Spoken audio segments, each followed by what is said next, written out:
What's going on everyone, my name's Mexo. Today we're looking at the Topping MX3 power amplifier, and I'm going to tell you why it's the best money you'll spend on improving your desktop audio solution on a budget. Links to the MX3 and all other products in this video will be listed in the description down below. The Topping MX3 is primarily marketed as a 2-channel speaker amplifier that combines a USB DAC, integrated amplifier, and headphone amp, making this a versatile all-in-one unit. I've been using the MX3 to power my desktop audio solution for over a year now, and without giving too much away before we get into the review, it's my favorite amplifier I've used to date. Before I got my hands on the MX3, I was using the SMSL AD18 amplifier, which I reviewed in a previous video.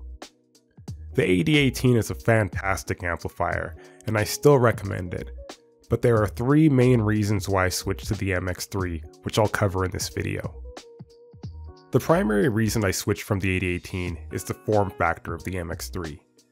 Due to the large surface area of the MX3, I was able to save some space on my desktop by stacking my audio interface directly on top. And as you could see, both devices complement one another nicely. The housing of the MX3 is made of brushed aluminum and is offered in either a silver or black colorway, which gives a premium look and feel to the unit.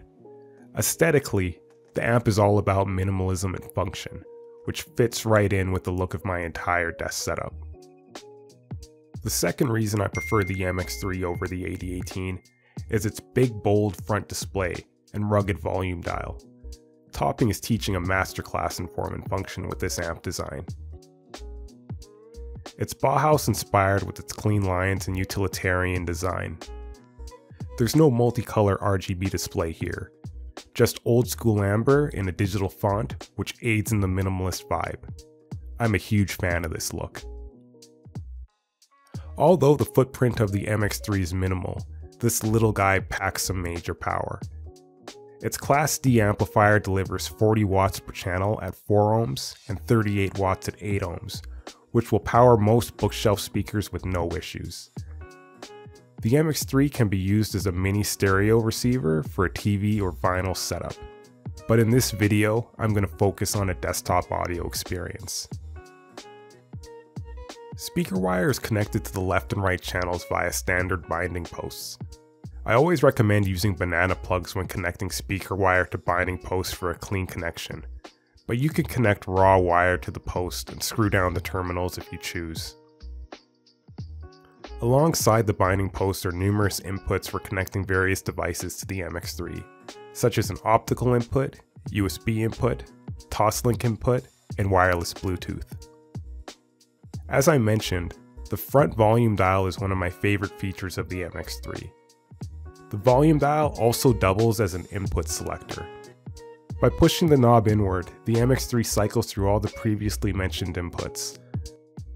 Long pressing the dial turns the power on and off. My only major criticisms of the MX3 all relate to the included remote control. Firstly, the remote is made of very lightweight plastic that feels like a toy. This is a stark contrast to the aluminum build of the amplifier housing. Secondly, you need to rely on the remote control for controlling any functions beyond power on and off, input selection, and volume up and down.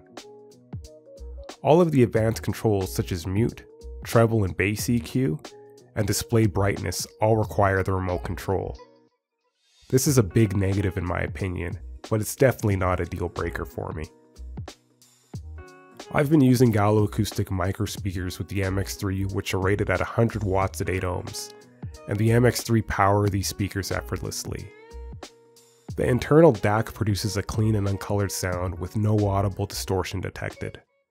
This amp will power most bookshelf speakers with no power issues whatsoever. The volume dial goes from 0 to 100 on the MX3. Using my Gallos, I listen to my audio comfortably at 14. This leaves lots of headroom in the amp's power stage. The third reason I prefer the MX3 versus the AD18 is its integrated headphone amplifier. The headphone out of the MX3 can power high impedance headphones more efficiently than the AD18. The AD18 is rated for cans from 16 ohms to 150 ohms, while the MX3 is rated from 16 ohms to 300 ohms, which basically means you'll be able to turn up the volume of your headphones much louder on the MX3 with much less distortion than the AD18. I was using a dedicated Mica Origin headphone amp in combination with the AD18 for any headphones rated higher than 150 ohms. Now that I have the MX3 on my desk, I no longer use the Mica Origin headphone amplifier, and I rely on the MX3 to power all my headphones. To wrap up this review, the Topping MX3 stereo amplifier is a very versatile piece of audio gear, which is a must-have for anybody looking to create a hi-fi audio setup on their desktop. This little amplifier is a great upgrade for your audio setup if you're currently using self-powered computer speakers and want to upgrade to a full-range bookshelf speaker that requires external amplification. If you have any speaker recommendations, leave me your thoughts in the comments below. If this review helped you out, drop me a like, and remember to subscribe to the channel for more content just like this. Also follow me on Instagram at Mexo14. Thanks for watching, I'll catch you in the next video. Peace out.